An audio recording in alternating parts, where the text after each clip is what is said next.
உட்காருங்கப்பா. சொல்லுங்கள். வணக்கம் மேடம். நான் 4 மந்த் கன்சீவாக இருக்கேன் மேடம். ஃபஸ்ட்டு பேபிக்கு எனக்கு 7 மந்த்தில் ப்ரெஷர் ப்ராப்ளம் இருந்தது. டேப்லெட்லாம் எடுத்துகிட்டு தான் வந்தேன். ஆனால் டெலிவரி டேட்டுக்கு கொஞ்ச நாள் முன்னாடியே தலைவலி வாந்தி ப்ராப்ளம் இருந்தது. அதனால் ஃபிக்ஸ் வந்துடுமோ என்னமோன்னு டேட் வரையும் வெயிட் பண்ணாமல் சீக்கிரமாகவே டெலிவரி பார்த்துட்டாங்க. இப்போ எனக்கு செகண்ட் பேபிக்கும் இப்போது எனக்கு ப்ரெஷர் ப்ராப்ளம் வருமா மேடம்? உங்களுக்கு ப்ரெஷர் வர்றதுக்கான வாய்ப்பு இருக்குப்பா இந்த குழந்தைக்கும். சரிங்களா?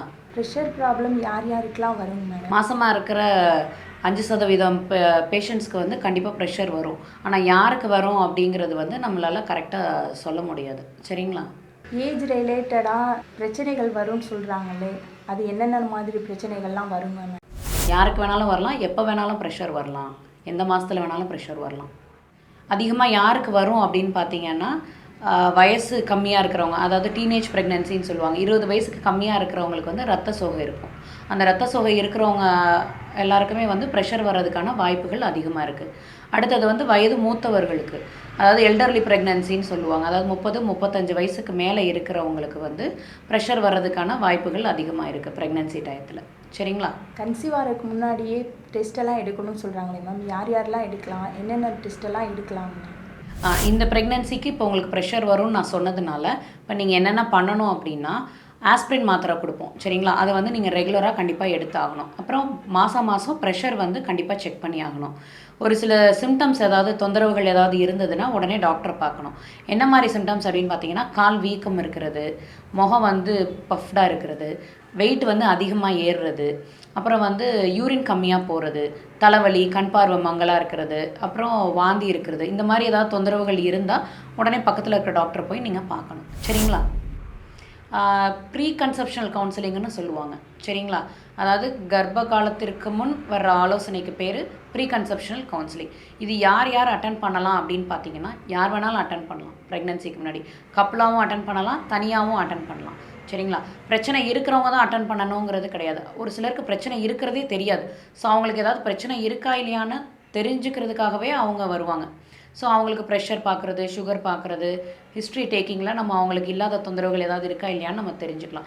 அதை தெரிஞ்சுக்கிட்டு அதுக்கு தகுந்த மாதிரி நம்ம அவங்களுக்கு வந்து ட்ரீட்மெண்ட் கொடுத்து ஒரு 3 to 4 மந்த்ஸ்க்குள்ளே அவங்களுக்கு வந்து அந்த பிரச்சனைகளை வந்து கண்ட்ரோலில் வச்சுக்கிட்டு அதுக்கப்புறம் நம்ம அவங்கள வந்து ப்ரெக்னென்ட் ஆகிறதுக்கு நம்ம சொல்லுவோம்.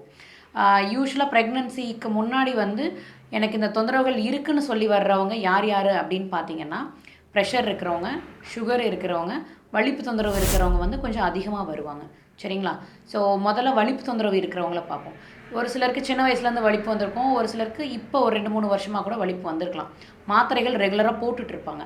அப்படி மாத்திரைகள் ரெகுலராக போட்டுக்கிட்டு இருந்தாலும் ஒரு சிலருக்கு வலிப்பு வரும், ஒரு சிலருக்கு மாத்திரைகள் போட்டுட்டு இருந்தாலும் வலிப்பு வராது இப்போது. ஆனாலும் அவங்க மாத்திரைகள் எடுக்கணும்.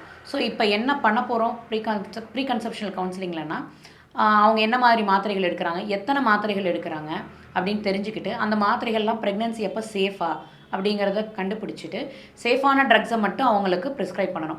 முடிஞ்ச அளவுக்கு மோனோதெரப்பியாக மாற்றணும். தட் இஸ் சிங்கிள் ட்ரக் ரெஜிமெனாக நம்ம மாற்றுவோம். அதாவது ஒரு ட்ரக்கில் அவங்களுக்கு வலிப்பு வர்றது கண்ட்ரோல் பண்ண முடியுதா அப்படிங்கிறத நம்ம கண்டறிஞ்சு வலிப்பு வர்ற மாத்திரையை கொடுப்போம். கூடுதலாக ஃபோலிக் ஆசிட் டேப்லெட்டும் சேர்த்து கொடுப்போம். இதை வந்து நம்ம வந்து நரம்பியல் டாக்டர், அதாவது நியூராலஜிஸ்ட்டோட சேர்ந்து தான் நம்ம இந்த இதை வந்து கவுன்சிலிங் கொடுப்போம் அவங்களுக்கு. சரிங்களா? அடுத்தது வந்து ப்ரெஷர் இருக்கிறவங்க, ப்ரெஷர் இப்போ ஒரு 6 மாதத்துக்கு முன்னாடி இருந்திருக்கலாம், இல்லை ஒரு 5-6 வருஷமாக கூட ப்ரெஷர் இருந்திருக்கலாம். அவங்க என்ன மாதிரி மாத்திரைகள் எடுக்கிறாங்க, அந்த மாத்திரைகள்னால அவங்களுக்கு ப்ரெஷர் கண்ட்ரோலில் இருக்கா இல்லையாங்கிறத செக் பண்ணிட்டு ஒரு சில பிளட் டெஸ்ட் எல்லாம் பார்த்துட்டு எல்லாமே நல்லா இருக்குன்னா அவங்க எடுக்கிற மாத்திரை வந்து ப்ரெக்னென்சிக்கு சேஃப்னா அதை அப்படியே கண்டினியூ பண்ணலாம். இல்லைன்னா ப்ரெக்னென்சிக்கு சேஃபாக இருக்கிற ட்ரக்காக நம்ம மாற்றிட்டு கூடுதலாக ஒரு 3 மாதத்துக்கு முன்னாடியிலேருந்து இக்கோஸ்பிரின் டேப்லெட்டையும் சேர்த்து கொடுத்து ஃபோலிக் ஆசிடும் சேர்த்து நம்ம அவங்களுக்கு கொடுத்துடுவோம். சரிங்களா? ஸோ அதுக்கப்புறம் அவங்க வந்து ப்ரெக்னென்ட் ஆகலாம். அடுத்து பார்த்திங்கன்னா சுகர் இருக்கிறவங்க, ஸோ சுகரும் அதே மாதிரி தான், ப்ரெஷர் ஏற்கிற மாதிரியே தான். ஸோ சுகர் வந்து இப்போ வந்திருக்கலாம், இல்லை இதுக்கு முன்னாடி ஒரு சில வருஷங்களாக இருக்கலாம், இல்லை மாதக்கணக்காக இருக்கலாம். ஸோ அவங்களோட HbA1c டெஸ்ட்டு பார்ப்போம். அது வந்து 3 மந்த்ஸ் சுகர் வேல்யூ சொல்லும். அது வந்து கண்ட்ரோலில் இருந்துச்சு அப்படின்னா நம்மளுக்கு ஒன்றும் பிரச்சனை இல்லை. அப்படி கண்ட்ரோலில் இல்லாத பட்சத்தில் நம்ம என்ன பண்ணுவோன்னா, அந்த சுகரை கண்ட்ரோல் பண்ணணும். கண்ட்ரோல் பண்ணுறப்ப நம்ம சேஃபான ட்ரக்ஸை OHA கொடுப்போம். அந்த OHAல கண்ட்ரோல் ஆச்சுன்னா ஓகே, இல்லை அப்படிங்கிறப்ப நம்ம இன்சுலின் ஆட் பண்ணுற மாதிரி இருக்கும். ஸோ இன்சுலின் வித் OHAவும் பண்ணலாம். ரெண்டையும் போட்டு சுகர் கண்ட்ரோலில் இருந்ததுக்கப்புறம் தான் நம்ம வந்து அவங்க வந்து ப்ரெக்னென்ட் ஆக முடியும். சரிங்களா? Thank you madam. தேங்க்யூப்பா. வாங்க.